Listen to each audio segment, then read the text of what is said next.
ದರ್ಶನ್ ನೆತ್ತಿ ಮೇಲೆ ಸಂಕಷ್ಟದ ತೂಗುಗತ್ತಿ. ಹತ್ಯೆ ಕೇಸ್ನಲ್ಲಿ ತಗಲಾಕೊಂಡ ದರ್ಶನ್ ತೂಗುದೀಪ. ಗೆಳತಿ ಪವಿತ್ರ ಸೇರಿ 13 ಮಂದಿಯ ಗ್ಯಾಂಗ್ ಅಂದರ್. ಆಪ್ತಿಗಾಗಿ ಕೊಲೆ ಮಾಡಿದ ದರ್ಶನ್ ಅಶ್ಲೀಲ ಮೆಸೇಜ್ ಕಳಿಸಿದ್ದಕ್ಕೆ ಮನಸೋ ಇಚ್ಛೆ ಥಳಿಸಿ ಹತ್ಯೆ. 6 ದಿನ ಪೊಲೀಸ್ ಕಸ್ಟಡಿಯಲ್ಲಿ ಡ್ರಿಲ್. ದರ್ಶನ್ ತಮ್ಮ ಚಿತ್ರಗಳಿಗಿಂತ ಹೆಚ್ಚು ವಿವಾದಿಗಳಿಂದಲೇ ಹೆಸರುವಾಸಿಯಾಗಿದ್ದಾರೆ.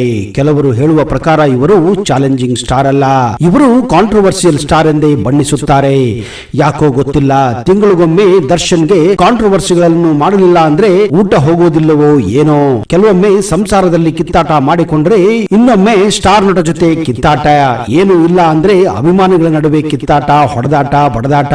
ನಿಜ ಹೇಳಬೇಕೆಂದ್ರೆ ದರ್ಶನ್ ಪಕ್ಕಾ ಭಕ್ತರಿಗೆ, ಅಭಿಮಾನಿಗಳಿಗೆ ಇದು ನೋವುಂಟು ಮಾಡಿದೆ. ಅದರಲ್ಲೂ ಅವರ ಮದುವೆ ವಿಷಯದಲ್ಲಂತೂ ಹಲವಾರು ಊಹಾಪೋಹಗಳಿವೆ. ಹಲವಾರು ಕಾಂಟ್ರವರ್ಸಿಗಳು, ವಿವಾದಗಳು ಆಗಾಗ ಕೇಳಿ ಬರುತ್ತಾನೆ ಇರುತ್ತವೆ. ಮಾಹಿತಿಯ ಪ್ರಕಾರ ದರ್ಶನ್ಗೆ 1 ಅಲ್ಲ 2 ಮದುವೆಗಳಾಗಿದೆ ಅಂತ. ಆದ್ರೆ ಅಧಿಕೃತವಾಗಿ ಇದು ಯಾವುದೂ ಪ್ರೂವ್ ಆಗಿಲ್ಲ. ಆಗಾಗ ಕೆಲವು ಹೀರೋಯಿನ್ಗಳ ಜೊತೆ ಇವರನ್ನ ಜೋಡಿಸಲಾಗುತ್ತದೆ. ಇನ್ನು ಪವಿತ್ರ ಗೌಡ ಹಾಗೂ ದರ್ಶನ್ ಸಂಬಂಧ ಗಂಡ ಹೆಂಡತಿಯ ಸಂಬಂಧ ಎಂದೇ ಅವರ ಆಪ್ತ ವಲಯದಲ್ಲಿ ಗುರುತಿಸಲಾಗಿದೆ. ಅವರ ಪ್ರಕಾರ ದರ್ಶನ್ಗೆ ಪವಿತ್ರ ಗೌಡ ಜೊತೆ ಮದುವೆ ಆಗಿದೆ, ಅವಳೇ ಅವರ ಮೊದಲ ಹೆಂಡತಿ ಅನ್ನೋ ರೀತಿ ಹೇಳುತ್ತಾರೆ.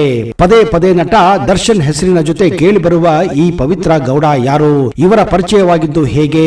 ಯಾಕೆ ಅವರನ್ನ ಹೆಂಡತಿ ಎಂದೇ ಬಿಂಬಿಸಲಾಗುತ್ತದೆ?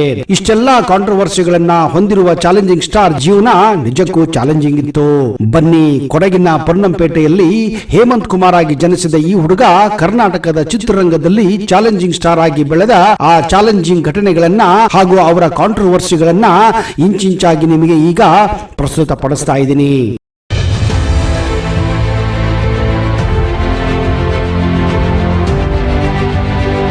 ಮೆಜೆಸ್ಟಿಕ್ ಮೂಲಕ ಕನ್ನಡ ಚಿತ್ರರಂಗದಲ್ಲಿ ಸುಂಟರಗಾಳಿ ಎಬ್ಬಿಸಿದ ಈ ರಾಬರ್ಟ್ ಮುಂದೆ ಪ್ರೇಕ್ಷಕರ ದಾಸನಾಗಿ, ಕಲಾಸ ಪಳ್ಳದಲ್ಲಿ ಸರ್ದಾರನಾಗಿ, ತಂಗಿಗಾಗಿ ಭೂಪತಿಯಾಗಿ, ನವಗ್ರಹಗಳ ಜೊತೆ ಸಂಗೊಳ್ಳಿ ರಾಯಣ್ಣನಾಗಿ ಹೋರಾಡಿ ಹೊಸ ಕ್ರಾಂತಿಯನ್ನು ಬರೆಯುತ್ತಿರುವ ಏಕೈಕ ಚಾಲೆಂಜಿಂಗ್ ಸ್ಟಾರ್ ಅದುವೇ ಡಿ ಬಾಸ್, ಅಂದರೆ ದರ್ಶನ್ ತೂಗುದೀಪ್. ಇವರನ್ನ ಬಾಕ್ಸ್ ಆಫೀಸ್ ಸುಲ್ತಾನ, ದಾಸ ಎಂದು ಅಭಿಮಾನಿಗಳು ಪ್ರೀತಿಯಿಂದ ಕರೆಯುತ್ತಾರೆ.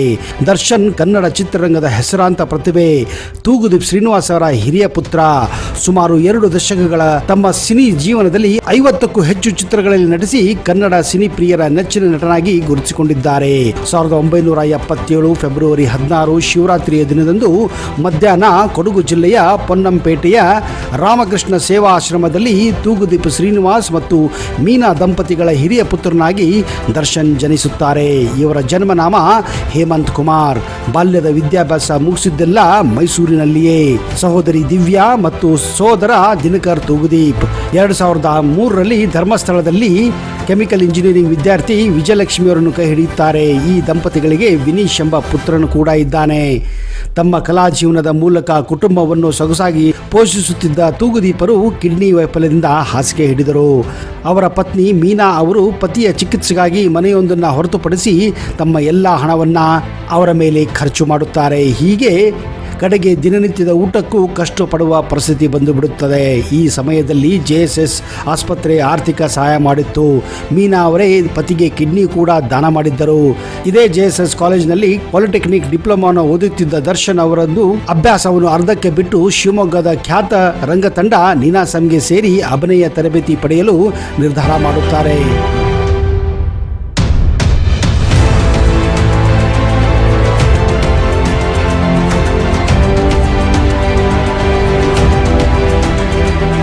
ಸಾವಿರದ 1995ರಲ್ಲಿ ದರ್ಶನ್ ಅವರು ಶಿವಮೊಗ್ಗದಲ್ಲಿದ್ದಾಗ ಅವರ ತಂದೆ ತೂಗುದೀಪ್ ಶ್ರೀನಿವಾಸ್ ತಮ್ಮ 52ನೇ ವಯಸ್ಸಿನಲ್ಲಿ ಹೃದಯಾಘಾತದಿಂದ ನಿಧನರಾಗುತ್ತಾರೆ.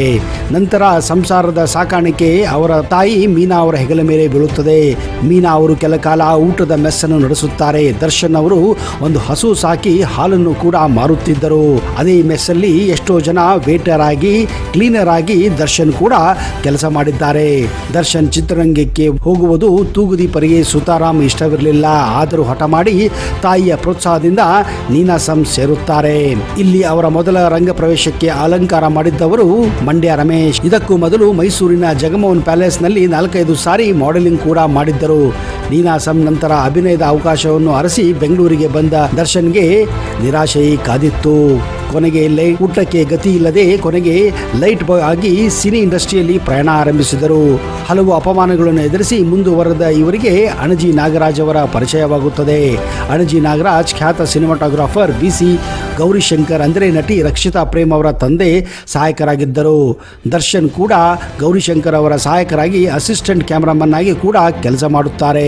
1997ರಲ್ಲಿ ಎಸ್ ನಾರಾಯಣ್ ಅವರು ತಮ್ಮ ಮಹಾಭಾರತ ಸಿನಿಮಾದಲ್ಲಿ ಅವಕಾಶ ಕೊಡುತ್ತಾರೆ. ನಂತರ ಡಿಟೆಕ್ಟಿವ್ ಚಂದ್ರಕಾಂತ್ ಎಂಬ ಸೀರಿಯಲಲ್ಲೂ ಕೂಡ ದರ್ಶನ್ ಅಭಿನಯಿಸುತ್ತಾರೆ.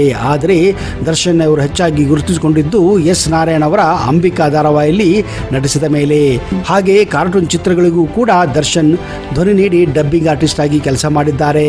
ಒಟ್ಟಾಗಿ ದರ್ಶನ್ 1 ತಮಿಳು ಹಾಗೂ 5 ಕನ್ನಡ ಚಿತ್ರದಲ್ಲಿ ಪೋಷಕ ನಟರಾಗಿ ಕೂಡ ನಟಿಸಿದ್ದರು. ಆದರೆ 2002ರಲ್ಲಿ PN ಸತ್ಯ ನಿರ್ದೇಶನದ ಮೆಜೆಸ್ಟಿಕ್ ಚಿತ್ರ ಮೂಲಕ ದರ್ಶನ್ ನಾಯಕನಾಗಿ ಕನ್ನಡ ಚಿತ್ರರಂಗ ಪ್ರವೇಶಿಸುತ್ತಾರೆ. ಈ ಚಿತ್ರ ಅದ್ಭುತ ಪ್ರತಿಕ್ರಿಯೆ ಪಡೆದು ಕರ್ನಾಟಕದ ಹಲವು ಸಿನಿಮಾ ಮಂದಿರಗಳಲ್ಲಿ ಶತದಿನ ಪೂರೈಸಿತ್ತು. 2003ರಲ್ಲಿ ತೆರೆಕಂಡ ಪ್ರೇಮ್ ನಿರ್ದೇಶನದ ಕರಿಯ ಚಿತ್ರ ಕೂಡ ಉತ್ತಮ ಪ್ರತಿಕ್ರಿಯೆ ಪಡೆದು ಕರ್ನಾಟಕದಲ್ಲಿ ಸುಮಾರು 800 ದಿನಗಳಿಗೂ ಹೆಚ್ಚು ದಿನ ಪ್ರದರ್ಶನ ಕಂಡು ದಾಖಲೆ ಬರೆದಿತ್ತು.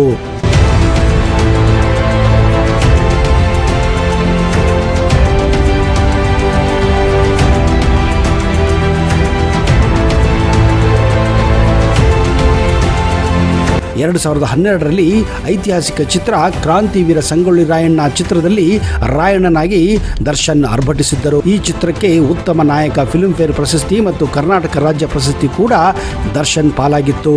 ದರ್ಶನ್ನರ 50ನೇ ಚಿತ್ರ ಕುರುಕ್ಷೇತ್ರದಲ್ಲಿ ದುರ್ಯೋಧನ ಪಾತ್ರದಲ್ಲಿ ಮಿಂಚಿದ್ದಾರೆ.